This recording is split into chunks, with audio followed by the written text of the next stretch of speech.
Hello friends जय जगन्नाथ। आज मु आपण एक नुआ वीडियो नहीं आसी जाइए। वीडियो रे आज आम केमी घरे अति सिंपल प्रोसेस रे गजामुग बनइबा चलतु देखा वीडियो को फास्ट लास्ट जाए देखो विदाउट स्किप करी चलतु लेट कर वीडियो को स्टार्ट करवा।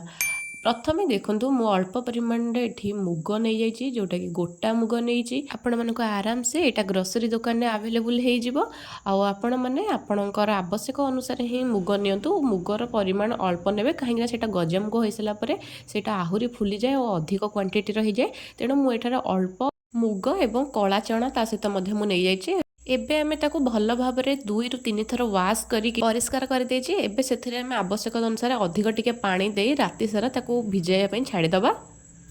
नेक्स्ट मॉर्निंग रे मु एटाको चेक करुछि आपण माने देखंतु केमती अति भल भाव में ये मुग एवं कला चना गुड़ाक सब फुली जाइए। मु कहितली आपण मानकु स्टार्टिंग रु जेमिति कि गुड़ाक पानी देकी छाड़देला परे ये फुली जिवो। देखंतु क्वांटिटी मध्ये अधिक हो जाइए। एबे याको आमे बहुत भल भाव में परिष्कार करि नबा 2 ରୁ 3 थर आहुरी भल भाव में परिष्कार करिकि मु ताको एबे रखि देछि। याको आमे संपूर्ण रूप से गोटे राति पर्यंत कभर करके छाड़ीदबा।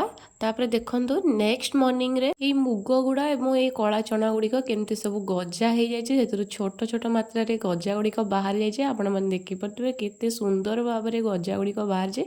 ब्रेकफास्ट यहाँ हूँ सबुठारु बेस्ट ऑप्शन आ जो मैंने वेट लॉस करने को चाहते ब्रेकफास्ट ऐड करेंगे। हेल्दी ब्रेकफास्ट आपण मैंने चाहिए काकुड़ी टमाटो गाजर एवं पियाज लेमन स्क्वीज करदे black salt black pepper use करी एटा को आपण खाई परिबे। वीडियो टी केमिति लागिला कमेंट बॉक्स रे निहाती भाबरे जणेबे। रहुची जय जगन्नाथ।